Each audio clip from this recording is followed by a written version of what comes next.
So itong Samsung Galaxy A17 5G na pag-uusapan natin ngayon ay may dalawang configuration. Yung 412GB ay nabili namin for 9,999 pesos at mabibili natin sa color gray at color black. Yung 8 to 56GB naman ay 12,990, gray, black at blue naman yung colors na pwede natin pagpilian. Nandiyan yung link sa description box sa baba kung gusto niyo ma-check yung updated pricing. At according dun sa Samsung page kung saan namin ito nabili, dun sa flagship store nila, meron tong freebie na 25 watts na charger. So, ibig sabihin yung mismong phone, kapag binili nyo, ay wala talagang kasamang charger out of the box. So, unbox natin to. Tapos, kunin natin yung ilang mga information, benchmarks, ganyan, para malaman niyo kung sulit pa itong bilhin. Umpisa natin. Okay, so ito yung package na natanggap namin. Open natin. Okay, so okay naman yung packaging, kagaya pa rin ng dati. Well packaged, maganda yung protection na nilagay na dito. Ito yung freebie na 25 watts na charging brick. Ito siya guys, color black na USB-C yung port. At ito na yung ating A17 5G. Ito na yung ating Galaxy A17 5G. Ayan. So meron lang man tayong ilang mga top specs dito sa mga gilid niya. So open na natin. Okay, so pag open, yung phone agad na makikita natin. Pero meron tayong maliit or manipis na document sleeve dito sa may taas na part ng kanyang box. So meron tayo ditong SIM ejector pin. Meron tayong USB-C to USB-A cable at documentation. So yan lang yung laman ng Galaxy A17 5G na accessory. At kagaya nung nasabi ko na before, ito yung hindi ako magsasawang hilingin sa Samsung. Sana kahit man lang jelly case, maglagay kayo sa box. Kung hindi natin maibigay yung charger or free charger talaga, kasi technically freebie lang talaga ng 25 watts, kahit sana jelly case. Kasi sigurado wala na namang kasama to or wala na namang pre-installed na screen protector dito. So, ang laki po ng magagastos namin on top ng presyo ng phone na nabili namin sa inyo. Okay, so ito yung mismong phone, nakabalot pa rin sa manipis na papel. So, yung nandito sa atin ay yung gray na colorway. At guys, ang ganda. Ang ganda ng itsura, grabe. Sobrang simple lang niya, pero ang flagship tingnan ng pagkasimple niya. Tapos matte, hindi siya glossy, hindi reflective. So talagang madaling mapanatiling malinis yung phone na to. Ang ganda rin ng camera module, no? Kasi isang island na lang siya. So, madali siyang linisin. Hindi kagaya nung Galaxy A16 5G previously, talagang tatlong island po ng mga camera yon. So, sumisingit yung mga alikabok. So, dito, mas malinis pong tingnan. Ganda. Nakaano pa rin, naka-protrude pa rin yung ating volume up and down buttons, pati na rin yung power lock button at fingerprint scanner dito sa may right side. Sa may left side yung ating SIM tray. So, ito yung kanyang SIM tray. Pwede tayong maglagay ng micro SD card plus isang nano SIM or dalawang nano SIM plus isang micro SD card. Pero merong isang eSIM support itong Galaxy A17 5G. So, it's either dalawang nano SIM yung ilalagay natin or isang nano SIM plus isang eSIM. Pero hindi pwedeng dalawang eSIM. So, at least, diba, meron tayong dito, eSIM support. So, if ever nagaling tayo sa isang phone na naka-eSIM na or naka-eSIM na talaga tayo, hindi tayo mahihirapan mag-switch dito. At dito sa may ilalim, andito pa rin yung ating USB-C port, yung main speaker, at yung ating main microphone. Okay, so na-turn on na natin yung ating Galaxy A17 5G at kagaya na sinabi ko kanina, wala tayong pre-installed na screen protector out of the box. Kita nyo naman, meron pa rin tayong notch dito. So, medyo outdated na yung design ng phone na to. Ayan, kasi punch hole selfie camera na tayo dapat, lalo na sa ganitong presyo. Napakadami na po mga phones sa ngayon na maliban sa manipis, ang liit ng punch hole selfie camera. Pero ito talagang sumisigaw sa notch. Pakapal-kapal. Tapos yung kanyang chin or yung bezel dito sa baba ay makapal-kapal din. Pero syempre, ayaw nating i-judge isang phone sa base lang sa itsura ng kanyang harap. So, install lang ko muna to ng ilang mga application, tapos kuha ko ng ilang benchmark at balikan natin mamaya.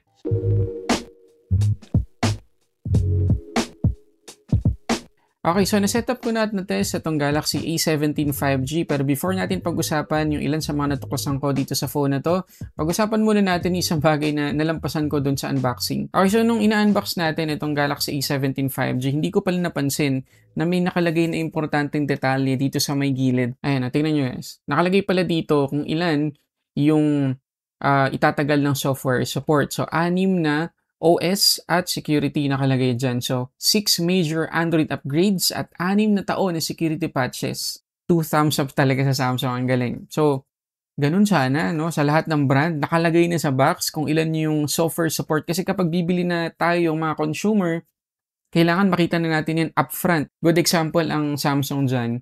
So, kung naka Android 15 na itong Galaxy A17 5G, aabutin to ng Galaxy tuloy, ng Android 21. Tama ba? Yeah, Android 21. So, ganun katagal po natin magagamit to. Kaya I highly suggest na kung bibili kayo nitong Galaxy A17 5G, go for 8 to 56 gigabytes kasi pwede natin siyang gamitin ng sobrang tagal talaga at hindi tayo mapag-iiwanan pagdating sa features ng kanyang OS. Okay? So, huwag kayong mag-settle dito sa nabili naming 4128. Pero at least dito pa lang sa video na to, magkakaroon na kayo ng idea kung ano yung maibibigay sa inyong performance ng base variant. Pero hindi ko nire-recommend na ito yung bili ninyong variant. 8 to 56 gigabytes. Okay, umpisahin natin. Doon muna tayo sa sa IP rating. So, itong Galaxy A17 5G ay merong IP54 na rating. So, pwede siyang matalsikan ng tubig, pwede siyang mabasa ng ulan, wag na wag lang natin lulubog sa tubig. So, kung halimbawa, nagugas tayo ng plato, nagbabrowse ng ganyan, natalsikan, nalagay ng sabon, ganyan, okay lang. Itong Galaxy A17 5G, kagaya nung nakita ninyo doon sa first part ng video na to, meron siyang speaker dito sa may ilalim. At akala ko, meron pa tayong secondary speaker sa may earpiece. Pero nagkamali ako. Single firing speaker lang talaga. At hindi ko na yun ma-justify sa taong to, lalo na papasok na tayo ng 2026. However, gusto ko lang i-clear, yung quality ng kanyang single firing speaker, hindi po masama. Hindi na masama. Goods na siya. Okay yung max volume niya. Hindi po ako nabitin. Na-satisfy naman ako. At kahit na nakatodo yung volume, okay pa rin po yung quality. Hindi siya pasok doon sa sabog na tunog. Hindi kagaya nung last na na-review nating phone, yung itel P70 na talagang borderline na nasabog yung tunog kapag nakamax yung volume. However, ayoko pa rin pong i-justify na single firing speaker for 13,000 pesos. Medyo masakit talaga yon Samsung, Sana gawin nating normal na steer speakers kahit po ganito yung presyo ng phone ninyo. Tapos, conventional nga yung ating side-mounted fingerprint scanner. So, try natin Pakita ko sa inyo. Sandampi. Okay naman. May kabagalan ng kaunti yung animation niya, pero reliable naman. Ayan, Pwede nyo naman papagalin, yung kanyang animation kapag nag-unlock doon sa settings. Ang isa pang hindi nyo magugustuhan dito sa Galaxy A17 5G ay yung kanyang haptic feedback. So, kapag magta-type kayo dito, hindi po maganda yung vibration. Actually, by default, naka-off siya. So, bisbihin, hindi talaga may pagmamalaki ng Samsung yung haptic feedback ng phone na to. At ang pinakamalaking issue, para sa akin, sa kanyang design, kita nyo naman na siguro, iharap ko pa lang, ang laki ng chin, kapal, tapos meron siyang notch. And again, para sa taong 2025, hindi na po acceptable to. So to summarize, pagdating sa design, okay po yung likod kasi nakita niyo naman, appreciate ko agad dun sa first impressions natin sa first part ng video na to. Kasi nga, isang island na lang yung kanyang camera module. So hindi tayo masisingitan ng mga alikabok sa mga gilid-gilid. So okay yun. Maganda rin yung texture ng likod kasi matte, hindi siya kapitin ng smudges, fingerprints. Pero pag hinarap mo na, yun talaga. Doon talaga tayo sobrang talo. Ngayon, pagdating sa kanyang display, meron tayo ditong 6.7-inch Super AMOLED Full HD Plus na display. Tapos 90Hz yung max refresh rate niya. Tapos 800 nits yung peak brightness niya.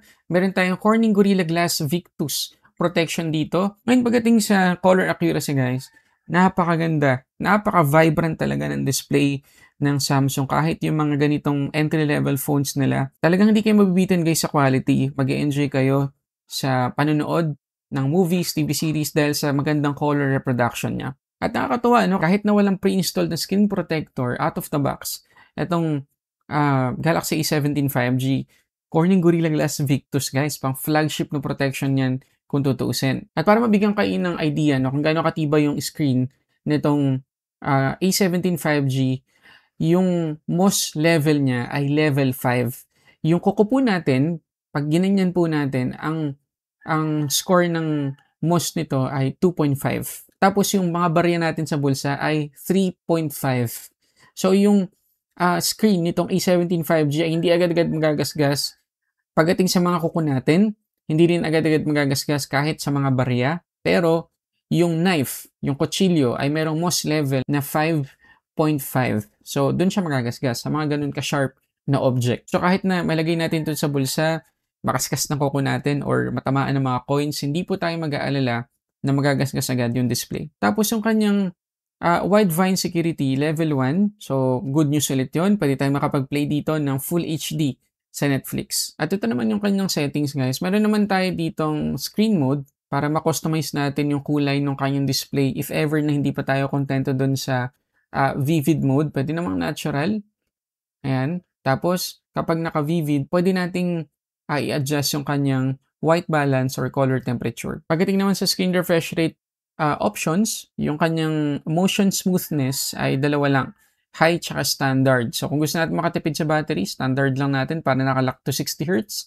Pero kung hindi naman, pwede naman yung high, pero 90 palagi yung max. Tapos, bumababa siya to 60 Hz kapag hindi natin ginagalaw yung display. So, matipid naman sa battery. Ngayon, pagdating naman sa performance, itong Galaxy A17 5G ay naka One UI 7 na out of the box on top of Android 15, Exynos 1330 yung kanyang chipset, LPDDR4X yung RAM, at UFS 2.2 yung kanyang storage type. Yun nga lang, mayroon kayong kailangan tandaan.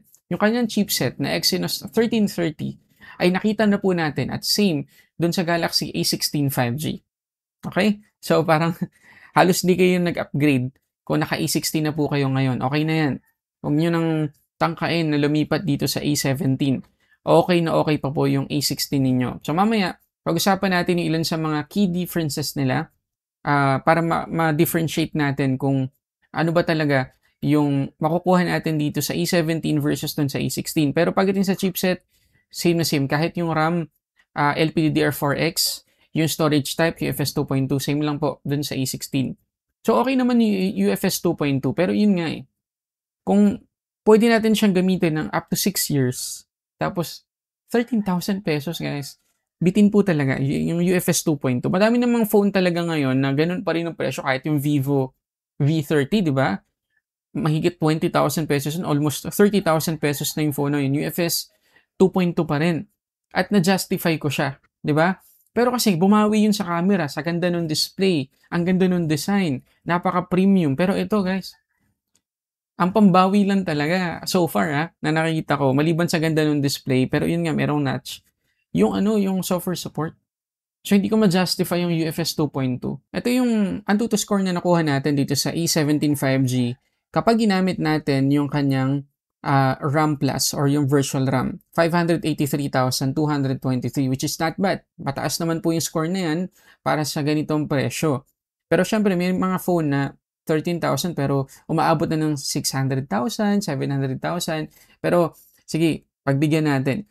Ngayon, what if kung hindi natin gamitin yung kanyang RAM Plus? Tingnan nyo naman, bumaba, di ba? 577.76. So, talaga mapipilitan ka na gamitin yung RAM Plus. So, mababawasan pa ng 4GB, yung 128GB na internal storage ng phone kung sakaling yung base variant po yung pipiliin ninyo. At yan pa isang dahilan kung bakit kanina ko pa sinasabi na don't settle for 128GB. Go for 256GB, okay? So, ano tayo dyan? Clear tayo dyan, Ngayon, pagdating sa gaming, guys, struggle talaga itong A17 5G. Kahit dito sa Asphalt, may nafe-feel ako talaga na sa kanya, na frame drops, paminsan-minsan, merong hiccups, pero kaya naman, wala namang problema, napatakbo naman yun na maayos, pero yun nga, hindi siya talaga reliable pagdating sa gaming.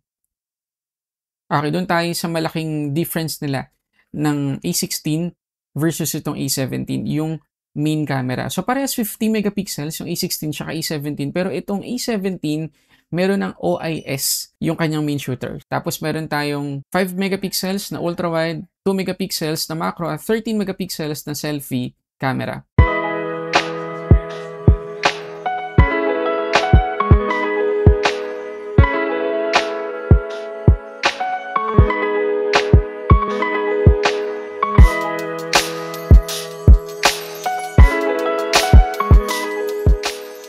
Ito naman guys yung video ng kanyang selfie camera na 13 megapixel. So hanggang 1080p lang yung video recording na pwede natin gawin dito sa harap. Pero okay naman yung quality. Kita naman yung sharpness, skin texture ko, hindi sobrang smooth. Kitang-kita nga yung wrinkles ko eh. Tapos yung mga hibla ng buhok, kitang-kita rin. Maganda yung exposure niya kasi tatlo yung ilaw natin dito pero balance na balance yung liwanag sa mukha ko. So okay siya. Yun nga lang 1080p.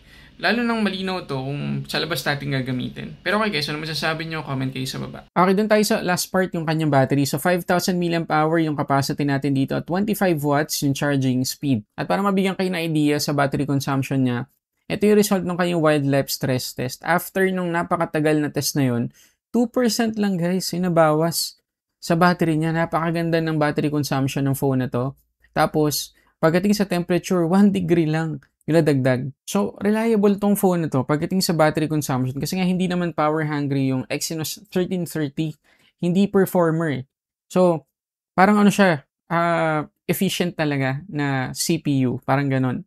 So, kung gagamitin po natin to maghapon, baka meron pa tayong mantirang at least 30% sa battery life niya kahit maghapon pa tayo nakadata. Para sa akin ang estimate ko dito, pwede itong umabot ng 14 to 16 hours off screen on time. Pero, abangan nyo sa Facebook page ng Sulit Tech Reviews kasi ipopost ko ulit doon yung SOT na makukuha natin using PCMark. Okay, so yun na lahat guys, yung mga data na nakuha ko dito sa Galaxy A17 5G. Sa tingin nyo ba guys, sulit bilhin yung phone na to?